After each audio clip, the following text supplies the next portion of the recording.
Kedua adalah saya menambahkan apa yang dikatakan Bang Risman tadi. Memang Jokowi ini pengecut. Contohnya apa? Soal ijazah palsu. Untuk menampilkannya, dia mungkin melemparkan tapi dengan tangan lain. Nabok milih tangan. Memukul dengan tangan orang lain. Tidak mungkin orang namanya Dian Sandi itu punya ijazah yang kemudian diupload pada tanggal 1 April itu, kalau bukan dari Jokowi, katanya ijazahnya nggak pernah diperlihatkan ke orang lain. Di lemari katanya. Pasti dia dapat dari mana kita nggak tahu. Dan dia sudah mengkonfirmasi esoknya ke Jokowi mengatakan, oh ini ijazahnya yang benar itu. Berarti apa? Itulah salah satu contoh orang lamis. Lamis itu pengecut. Dan yang terakhir, soal orang besar. Inilah contoh benar kepengecutan. Baru setelah partai yang dituduh itu bergerak akan melakukan tindakan hukum, ya kita dengar itu dari Pak Syarif Hasan, kemudian baru dia meralat atau oh yang saya maksudkan bukan Pak SBY kok. Alah, orang bekas presiden ini kok celometan. Jadi saya kira Republik ini gaduh gara-gara orang ini. Jadi orang ini ya menurut saya memang harus menerima nanti apakah itu dari sesama habluminanas, sesama hukuman dari manusia atau hablumin.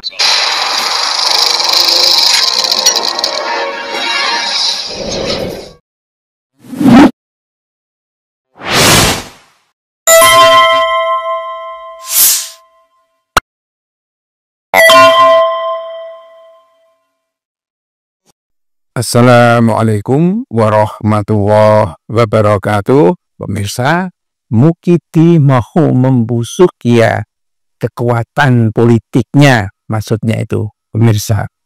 Ya, di mata Roy Suryo kayak seperti sampah yang tidak ada harganya sama sekali. Dituding ya Jokowi itu pengecut, coba. Satu tudingan yang sangat berani dari Roy Suryo kepada mantan orang terkuat di Indonesia. Mantan presiden 2 kali, di mana banyak pihak, bahkan menteri-menteri dan lain sebagainya menjilatnya, tetapi dibilang pengecut, nabok nyileh tangan, cuma lamis, ngomongnya doang, ya kan?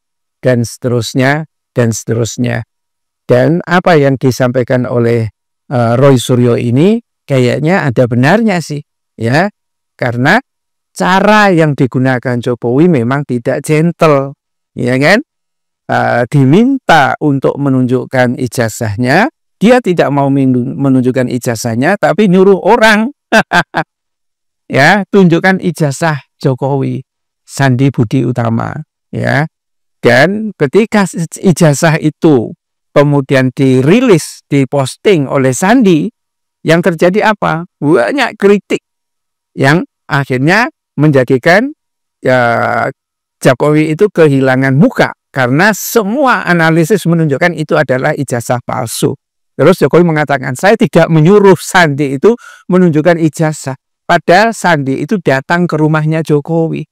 Jadi betul-betul kayak pelin-pelan gitu pemirsa si Jokowi ini. Kenapa sih jadi orang kok seperti itu?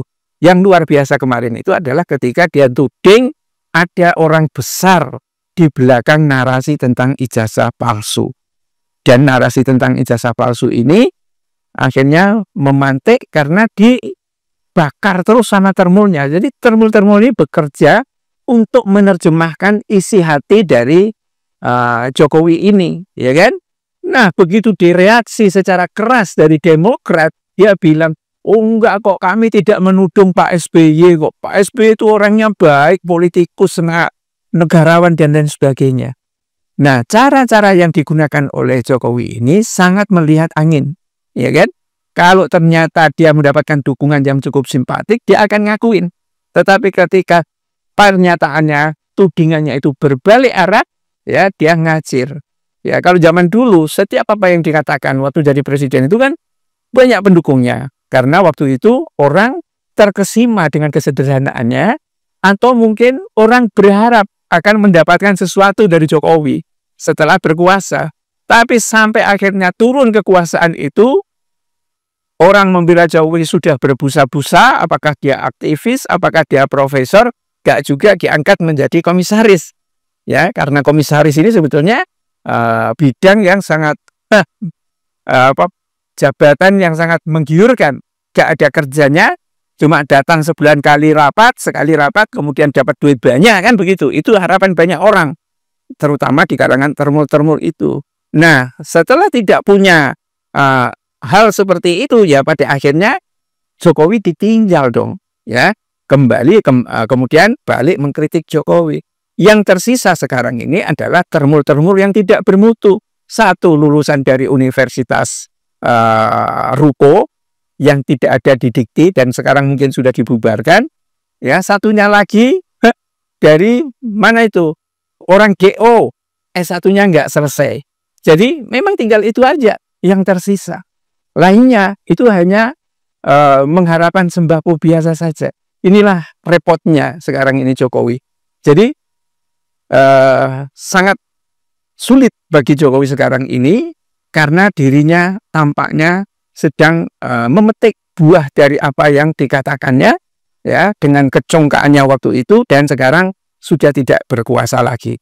Apalagi tampaknya Prabowo yang sangat diharapkan membela dirinya sekarang justru tampaknya sedang jerimpung, sliding, ya, dan ini bisa menjadi malapetaka yang menghancurkan bagi Jokowi. Saya kira sangat ramai pemirsa, apalagi kabarnya nanti, ya, ada sekitar 210 tokoh yang terkena oleh politik atau politik Jokowi, kena kriminalisasi dan terancam penjara, akan diberikan amnesti oleh Prabowo, ya, untuk menunjukkan perlawanan yang sungguh-sungguh kepada Jokowi itu. Nah, kalau itu terjadi, habis sudah, ya, membusuk itu politiknya Jokowi, ya, gajahnya, ya, walaupun gede badannya, kayaknya akan terperosok ke dalam jurang. Mana ada gajah bisa selamat kalau dia sudah terperosok dalam jurang dan tidak ada orang yang mau menolongnya, karena gede banget, resikonya banyak gitu loh. Biarin aja mati, dan akhirnya membusuklah itu semua. Bila taufik wal hidayah. Assalamualaikum warahmatullahi wabarakatuh.